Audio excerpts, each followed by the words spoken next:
2025년 10월 16일 목요일 돈다방 미스터리 시작하겠습니다. 자, 오늘 돈다방 미스터리는 10월 14일 화요일, 10월 15일 수요일 뉴욕 증시 나간 현황을 점검해 드릴 거고요. 오늘은 전반적으로 최근 증시의 흐름을 보면서 앞으로 대한민국 주식시장의 방향성도 한번 보도록 하겠습니다. 자, 방향성이라고 해서 너무 어렵게 생각하실 필요는 없고요. 지금 코스피는 3,720포인트대까지 올라왔습니다. 그럼 과연 조정을 받을 때는 어떻게 받는지, 그리고 만약에 하락한다면 어떤 경우가 있는지에 대한 이야기를 해볼 겁니다. 자, 우선 10월 14일 화요일 뉴욕 증시는 3대 지수가 혼조세로 마감했습니다. 다우지수가 0.44% 상승, S&P 500이 0.16% 하락, 나스닥이 0.76% 하락했고요. 10월 15일 수요일 뉴욕 증시 역시 다우지수가 0.04% 하락, S&P 500이 0.40% 상승, 나스닥이 0.62% 상승했습니다. 화요일, 수요일 뉴욕 증시 모두 혼조세로 마감을 했습니다. 자, 최근 흐름을 좀 점검해 보면요. 지난주 금요일 트럼프가 중국을 대상으로 100% 추가 관세를 11월 1일부터 해야 될 것 같아 라는 발언으로 뉴욕 증시가 하락했고요. 역시 주말을 보내고 트럼프가 증시를 토닥토닥합니다. 에이, 우리는 중국 힘든 거 원치 않아. 물론 우리도 힘든 거 원치 않지. 경주에서 만날 거야. 이렇게 분위기를 부드럽게 만들어가면서 월요일 뉴욕 증시가 반등했습니다. 그리고 화요일, 수요일 뉴욕 증시는 혼조세로 마감을 했는데 뉴욕 증시의 심리는 이런 거죠. 아, 정확성이 없어. 안 좋은 것도 아니고 좋은 것도 아닌데 좀 불확실성이 좀 있네? 약간 이런 느낌입니다. 왜냐하면 일단 지금 증시는 트럼프를 믿지 못하고 그리고 제가 어제 방송에서도 말씀드렸듯이 그저께 방송이죠. 그저께 방송에서도 말씀드렸듯이 이번 패권 전쟁, 미중 패권 전쟁, 중국과 미국의 관세 전쟁이라는 제목으로 시작된 이 패권 전쟁의 스타트는 중국이 끊었습니다. 물론 그 전에 미국이 계속 자극했는데 중국이 잘 방어했거든요. 그래서 그런 부분에 대한 어떤 불확실성이 있다 보니까 금요일날 하락했고 월요일날 반등했고 그리고 화요일 수요일날은 지금 살짝 눈치를 보고 있는 분위기로 가고 있습니다. 제가 앞에 방송에서 어닝 시즌 실적이 이제 펼쳐지는데 어닝 시즌의 포문을 여는 업종은 금융업종이고 금융업종은 웬간에서는 실적이 나쁠 수가 없다. 2008년도 금융위기, 2011년도 유럽발 금융위기 정도 되면 금융주들이 힘들어하겠지만 하다하다 2023년 실리콘밸리뱅크 사태가 터졌을 때도 대형주 은행들의 실적은 좋았다. 란 이야기를 해드리면서 어닝 시즌의 포문을 여는 거는 금융주다 보니 분위기가 그렇게 나쁠 것 같진 않다는 내용을 앞에서 전해드렸습니다. 자, 10월 14일 화요일, 10월 15일 수요일 뉴욕 증시 지금 점검하고 있는데 문제는 여전히 미국 연방정부의 셧다운은 ING 진행 중입니다. 그래서 이슈 체크만 좀 해볼 텐데요. 우선 10월 14일 화요일 날 나왔던 이슈는 트럼프가 중국 대상으로 식용유 및 다른 교육 품목과 관련된 중국과 사업 관계를 단절하겠다라는 것을 검토한다더라는 보도가 나왔습니다. 그러자 오늘 10월 16일 목요일 날 중국이 그거 별로 우리한테 피해 없거든 이런 반응을 내놨죠. 자, 그리고 금리 결정 관련돼서 제롬 파월 연준의장은 향후 수개월 내에 연준의 보유 자산을 줄이는 양적 긴축 종료를 예고했습니다. 이 내용은 제가 금리 이제 결정할 거잖아요. 10월달 FOMC 회의가 이제 예정되어 있다 보니까 그때 금리 결정하는 거 보고 이 양적 긴축에 대한 설명을 다시 한번 해드리도록 하겠습니다. 그리고 미쓰리가 여러분들께 말씀드린 대로 대형은행들의 예상과 호실적이 발표되면서 지난주 금요일 날 하락했고 월요일 날 반등했고 아직까지 미국과 중국의 분위기 이런 것들이 좀 헷갈리긴 한데 그럼에도 불구하고 은행들, 대형 은행들의 실적이 좀 지지해주는 분위기가 지금 진행 중입니다. 자, 10월 15일 수요일 뉴욕 증시도 마찬가지로 혼조세로 마감했다고 합니다. 문제는 수요일 날 뉴욕 증시가 극도의 변동성을 보였다가 불안한 거예요. 트럼프를 믿지 못하는 겁니다. 자, 어느 부분을 믿지 못하고 트럼프는 또 무엇을 걱정하는지 거기에 대한 이야기를 계속 해볼게요. 자, 역시 셧다운 15일째 진행되기 때문에 경제지표 발표되지 않았고요. 자, 어닝 시즌, 은행의 강력한 실적이 견고한 경제를 가리키면서 투자 심리가 개선되고 있다. 모건 스탠리, 뱅크 오브 아메리카 주가가 상승했습니다. 왜냐? 어닝 시즌의 포문을 여는 대형 은행들은 웬간해서 실적이 나쁘지 않거든요. 툭 하면 금융위기라고 걱정하실 텐데 2008년도 리먼 사태를 겪었던 월가는 너무너무 쪽팔려서 그때보다 더 강력한 상황의 대형 은행들을 밀어넣고 테스트를 합니다. 그 강한 시뮬레이션 테스트를 겪은 대형 은행들은 이제 웬만한 리스크에는 소떡하지 않을 만큼 단단해진 거죠. 자, 그리고 관세 협상에 관련돼서는 트럼프는 지난주 금요일 우리 중국을 대상으로 11월 1일부터 100% 추가 관세할 거야라는 멘트를 던져놓고는 10월 15일 수요일 현재 그 이야기를 철회하고 있지는 않습니다. 단지 주말 동안에 월요일 날 에이 중국이 힘든 거 나 싫거든. 물론 나도 힘든 거 싫지. 이런 식으로 애매모호하게 얘기하면서 계속 우리 대화할 수 있어. 경주에서 만날 수 있어라는 포지션은 보여주고 있습니다만 시장은 믿지 않습니다. 자, 전일부터 미국과 중국이 상대국 선박에 대한 입항 수수료 부과를 하기 시작했습니다. 중국이 미국에게 부과를 하니까 미국도 마찬가지로 맞대응으로 지금 결정하고 있고요.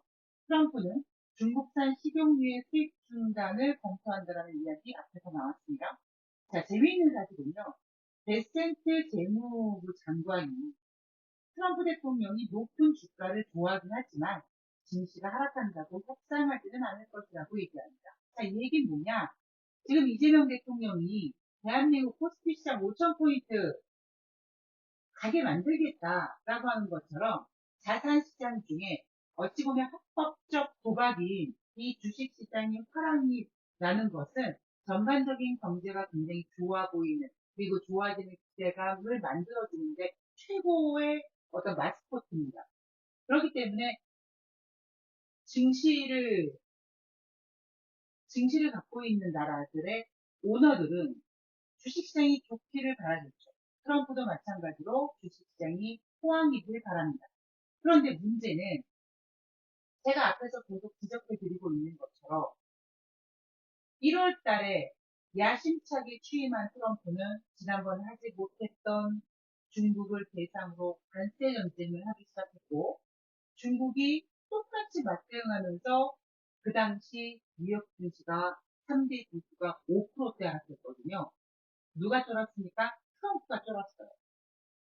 중국 저 새끼들이 저렇게 셀지 몰랐다는 거죠. 그리고 그 다음부터 보여지는 패턴은 뭔가 좀 시비를 걸고 싶거나 뭔가 하고 싶은 액션이 있으면 주 후반을 이용합니다. 이번에도 마찬가지예요.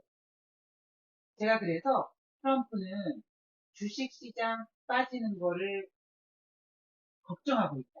주식시장 빠지는 것에 대한 공포감을 갖고 있다. 제가 그런 이야기를 해드린 적이 있어요. 그래서 제가 굉장히 트럼프가 지금 조심조심 임하고 있다라고 얘기하니까 마치 베센트 재무부 장관이 미쓰리 이야기를 들은 것처럼 아닌데 우리 트럼프 주가 올라가는 거 좋긴 하지만 뭐 증시 빠진다고 쫄아가지고 막 협상하고 그러지 않을 텐데 라고 굉장히 센 척을 합니다. 근데 여기서 포인트가 뭐냐면 제가 계속 지금 여러분들한테 포인트를 짚어드리죠. 여기서 포인트는 이번 싸움은 중국이 들이대기 시작한 겁니다. 1차 때는요. 1차 때는 미국이 관세 전쟁을 먼저 시작했고 중국이 잘 대응했고요. 이번 2차 때는 역시 마찬가지로 트럼프가 중국을 공격했고 물론 유럽도 공격했고 대한민국 다 공격했습니다만 어쨌든 중국을 공격했을 때 중국이 바로 맞대응을 했거든요. 처음에 트럼프 1기 때 중국을 대상으로 관세 전쟁을 하게 했을 때 그때 아마 관세가 40%였던 걸로 기억합니다. 정확한 수치는 기억이 안 나네요. 그랬을 때 미국이 중국을 대상으로 관세 전쟁을 시작했을 때 중국의 반응이 며칠 정도 걸렸어요. 그래서 많은 전문가들이 저 미국과 중국의 무역 관세 전쟁은 미국의 승리로 이길 것이다 라고 예측을 했지만 저는 그거는 중국을 너무 띄엄띄엄 하는 겁니다 라고 보다방 미스리에서 미국과 중국의 무역 협상이 그렇게 호락호락하지 않을 거란 이야기를 계속 해드렸었죠. 자, 그런데 이번에 2차는 미국이 중국을 대상으로 관세 전쟁을 딱 진행합니다. 100% 넘는 관세 하겠다니까 중국이 바로 맞대응 공격을 했습니다. 트럼프 쫄았고요. 2025년 10월 현재 지금 분위기는 중국이 먼저 미국을 공격하고 있습니다. 그리고 지금 트럼프는 그 공격을 강화하고 있는데 문제는 지금 쓸만한 카드가 몇 개 없습니다. 히토류 굉장히 소중하죠. 그리고 트럼프의 지지율을 높여주는 지역에 콩 어쩔 것이요. 중국이 수입을 안 해줍니다. 그죠? 그래서 지금 트럼프는 쓸 카드가 없고 아니야 뭔 소리야 미쓰리 나 카드 쓸 거야. 중국을 대상으로 100% 관세 때린다 하면 중국이 그래 맞대응하자 하고 대응을 하면 뭐가 움직입니까? 증시가 급락. 그래서 지금 뉴욕 증시는 트럼프의 뭐랄까요? 지금 뭐 말을 바꾸고 뭐 쫄아서 그런 것보다는 이번에 미국과 중국의 관세 전쟁은 그때와는 약간 다른 분위기에 주목하고 있는 것 같습니다. 자, 그리고 금리 결정 12월까지 50bp 인하 확률 94.9%까지 반영되고 있으니까 지금 분위기로는 10월 달에 25bp 금리 인하 한 번 하고 그리고 12월 달에 올해 마지막 FOMC 회의에서 한 번 더 하는 걸로 지금 분위기는 잡혀가고 있는 것 같습니다. 자, 지금 증시 포인트 짚어드렸고요. 여러분들께 앞에서 전해드렸던 것처럼 지금 코스피가 3,720포인트 중반까지 와 있습니다. 자, 이제는요. 주식시장이 뭐 4천을 가며 5천을 가며 오르네 마네가 의미가 없어졌습니다. 사실 저는요. 개인적으로 지금 지금 대한민국 주식시장이 너무 가파르고 너무 빠르게 움직이는 부분을 약간 우려하고 있습니다. 저뿐만 아니라 대부분의 애널리스트들도 그렇게 될 거예요.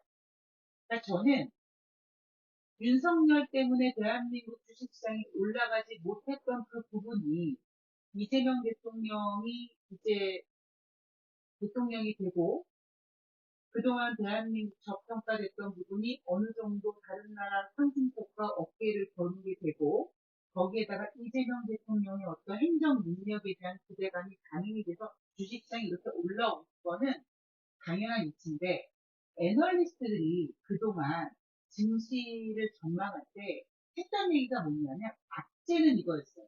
너무 가파르게 많이 빨리 오르는 것이 문제다. 이걸 전문용어로 사실현에 대한 인실현에 대한 우려 이렇게 평가를 했습니다. 근데 사실 그것도 지금 의미가 없어요. 왜냐하면 지금 그 기대감으로 자꾸 주식을 끌어올리거든요. 그렇다면 앞으로 이대로 5,000포인트를 가느냐, 바로 가느냐, 쉬었다 가느냐, 그걸 고민하는 자체가 의미가 없다라는 이야기를 저는 해드립니다. 자, 제가 예전에 돈다방미스터리를 진행하면서 오랫동안 들으신 분들은 아마 알고 계시겠지만 제가 대표적인 몇 가지 예시를 들어드리는 게 있어요. 비유를 하는 게 있습니다.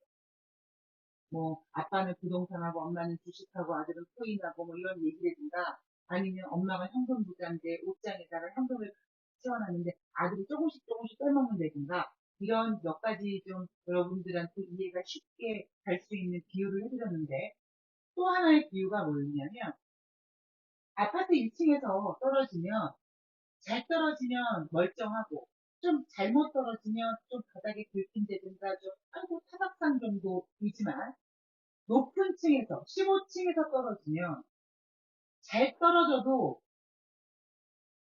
잘 떨어져도 숨은 쉬지만 정말 제대로 살 수 없는 그 지경이 되는 거거든요. 이게 무엇을 의미하냐면 여러분 지난주 금요일 뉴욕 증시가 하락했을 때 그리고 대한민국 주식시장도 며칠 전에 막 삼성전자 9만 원 초반까지만 밀리고 그랬을 때 저는 눈 하나 깜빡하지 않았습니다만 대부분의 주린이 분들은 심장이 발랑발랑발랑 하셨습니다. 앞으로 그런 분위기가 굉장히 자주 연출될 거예요. 장중에 그래서 개인 투자자들이 움찔하고 그리고 특별한 악재가 없는 한 그 악재가 단발성으로 끝나는 한 또다시 내가 언제 그랬어 하고 쭉 올라가는 최근 대한민국 주식시장이 그렇게 움직여요. 쭉 올라갔다가 푹 빠지고 다시 올라갈 때는 전고점을 돌파하면서 움직입니다. 이대로 추세가 이어진다면 장중 혹은 하루 이틀 정도 크게 조정을 받고 움직이는 뭐 변동성이라는 단어를 쓰면 그렇지만 하여튼 장중 움직임이 굉장히 버라이어티한 증시가 펼쳐질 거고 이대로만 간다면 사실 굉장히 흑기 움직임으로 끝나가는 수도 있습니다. 자 그렇다면 우리는 뭘 조심해야 되느냐? 추세를 바꿀 만한 악재가 있는지에 대한 걱정을 하면 됩니다. 최근 이번 주의 움직임에 대해서 장중에 예를 들면 100포인트가 빠지고 만약에 삼성전자가 9만 원이 깨지고 외국인들이 막 하루에 1조씩 팔고 이런 것에 대해서는 사실 그렇게 큰 의미가 없어요. 이미 제가 외국인 매매에 대해서는 여러분한테 가스라이팅을 해드렸어요. 예전이야 외국인들이 꾸준히 며칠 동안 몇 달 동안 막 퍼드리는데 지금 이미 외국인들은 대한민국 주식시장의 재미를 느껴서 어떤 날은 1조 넘게 샀다가 또 며칠 뒤에는 1조 넘게 팔고 이런 게 굉장히 이제는 일반화되어 있기 때문에 그런 건 의미가 없습니다. 그리고 지수 자체가 지금 높게 올라와 있기 때문에 만약에 쭉 빠지게 되면 또 장중에 진짜 세 자리 빠지는 거는 특별한 뭐 지구가 망할 만한 악재가 있어서가 아니라 지수가 많이 올라왔기 때문에 거기에 대한 조정을 받게 되면 장중 100포인트도 푹 빠질 수 있어요. 근데 그러한 분위기는 주린이 분들은 어떻게 100포인트 빠졌어 하시겠지만 특별한 추세를 바꾸기 어려운 악재가 나오지 않는 한 정말 웃기는 표현으로 아름다운 조정의 모습이 아마 그렇게 버라이어티하게 나타날 거예요. 그게 처음에는 뭐 당일일 수도 있고 아니면 조금 더 가면은 그런 조정이 이틀일 수도 있고 그런 조정이 뭐 일주일일 수도 있고 그러나 추세가 움직이진 않을 거예요. 문제는 자 그런 분위기라는 해피엔딩인데 만약에 지금의 흐름을 완전히 무너뜨리게 만드는 악재에 대해서 우리는 일단 생각을 해야 되죠. 자, 뭐가 있었었냐면, 제가 그동안 증권사 근무하면서 겪었던, 시나리오가, 그 예시를 보면, 일단, 대우 사태가 있었습니다. 대우가 망하는 IMF 때였죠. 글쎄, 지금 대한민국에 IMF가 생겨날 수 있을까요? 안 되겠죠. 쉽지 않을 겁니다. 자, 그리고, 음, 2001년도 9.11 테러가 있었습니다. 9.11 테러나 혹은 뭐 일본의 그 동일 지진 뭐 그런 것처럼 자연재해는 우리 인간이 예측할 수 없죠. 그렇다면 9.11 테러라든가 아니면 2012년에 일본에서 있었던 동지진 같은 그 해일 같은 거만 몰려오고 그랬던 분위기 그런 거는 우리가 할 수 없는 거다. 자 그렇다면 미국은 제가 아까 은행들의 강력한 스트레스 테스트가 있었기 때문에 미국에서 또다시 금융위기가 생길 가능성은 높지 않습니다. 그리고 중국은 지금 최근 경제가 좋진 않지만 제가 앞에 방송에서 말씀드렸죠. 중국이라는 나라는 폐쇄됐기 때문에 망해도 지네들끼리 감춰놓고 망하고 남한테 보여주지 않을 거예요. 많은 분들이 그러잖아요. 중국에서 나오는 경제를 신뢰하지 않는다. 뭐 그런 의미 하나입니다. 그렇다면 뭐 지금 약간 예상되는 게 뭐 유럽 정도, 유럽 국가들을, 그리고 유럽 국가들은요, 제가 그때도 그 영국의 브렉시트 진행됐을 때 제가 방송에서 몇 번 언급을 했는데, 얘네들은 여러 대가리가 모여가지고 뭔가를 계속 하다 보니까 의견이 잘 모이지가 않고 워낙 다양한 종자들이 있다 보니까 생겨날 수 있는 이슈들이 좀 있을 수 있겠죠. 그러니까 그런 부분 좀 조심하시고. 그러니까 지금 분위기는, 미국 경제 위기는 걱정 안 해도 될 것 같다. 뭐 중국? 어, 중국은 뭐, 안 좋아도 보여주지 않으니까 잘 모르겠고. 그렇다면, 제가 며칠 전에 지금 금값, 하다못해 은값, 뭐, 비트코인, 주식, 모든 것들이 막 지금 올라가고 있는데, 과연, 뭐, 트럼프가, 멀쩡한 생각을 하고 있는가에 대한 부분, 그 부분이 좀 우리가 계속 챙겨봐야 될 악재가 아닐까 싶고요. 그다음에 자연재해는 제가 아까 말씀드렸고요. 또 그런 부분. 근데 제가 왜 이런 얘기를 했냐면, 벌써 말씀드렸지만, 전 여러분한테 공포감을 주는 게 아니라, 지금 너무 이 돈 시장이 지금 빵빵하게 부피가 커졌습니다. 요거 아까 말씀드렸던 대로 뭐 일주일이 됐든 뭐 2주가 됐든 하루가 됐든 뭐 며칠이 됐든 뭔가 이렇게 숨을 쉬면서 이렇게 뭔가 순환도 돼야 되고 해야 되는데 그렇지 않고 깡통하게만 만들어지면 결국엔 터지거든요. 그랬을 때 어떠한 빵빵한 풍선이 있다고 칩시다. 그 풍선을 우리가 주물럭주물럭 해요. 그래서 그 주물럭주물럭 하는 게 장중 변동성 막 100% 넘게 하락하고 그러면서 뭔가 순환되고 흔히 미쓰리가 표현하는 대로 물갈이 되고 그렇게 조정을 받고 하면서 움직이는 게 해피엔딩인 거고 빵빵한 풍선이 주물럭 깨뜨리기 전에 어딘가에서 화살이 와서 딱 닿으면 빵 터지는 거거든요. 그런 리스크들을 우리가 항상 염두에 둬야 됩니다. 그러니까 저는 현재까지는 1번, 장중에 100포인트가 빠져도 아름다운 조정이네 하는 쪽으로 체크를 하고 있습니다.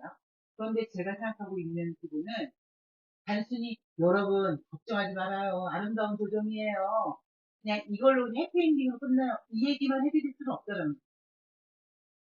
왜? 주식을 하려면 철상천하, 철두, 철미 다 예상을 해야 되기 때문에 그래서 가장 좋은 시나리오 제가 예상해 드렸습니다. 장주 100포인트가 빠져도 그렇게 심장이 벌렁벌렁할 필요가 없다. 대신 그 100포인트 빠지게 한 재료가 특별한 게 아니라는 그리고 그 특별한 재료가 특별한 악재가 뭐가 있을까 제가 몇 가지 체크해 드렸는데 거기에 대한 강도 이런 것들 좀 점검을 보면서 나머지 악재는요 우리가 계속 체크할 수가 없습니다. 그래서 저는 제가 보고 있는 거는 사실 악재를 찾아서 보는 게 아니라 이 뭐랄까요 풍선이 빵빵해지는 이 강도를 보는 거거든요. 제가 가끔씩 여러분들한테 여러분 뭐 100포인트도 빠질 수 있어요. 뭐 이렇게 뭐 작년 8월 달에 경제 침체란 제목으로 좀 중시 안 좋을 것 같아요. 그 징크스는 그래요. 이런 얘기를 들었던 게 저는 악재를 찾는 게 아니라 그 빵빵함을 계속 체크하거든요. 그래서 그 지금 빵빵해지고 있는 이 분위기를 과연 말캉말캉하게 누를 것이냐, 바늘을 콕 찌를 것이냐, 여기에 대한 분위기는 제가 계속 점검해 보도록 하겠습니다. 여러분들도 오늘 방송 참조하시고 열심히 공부하시면 될 것 같습니다. 자, 오늘 방송은 여기까지고요. 다음 방송에서 뵙도록 하겠습니다. 고맙습니다.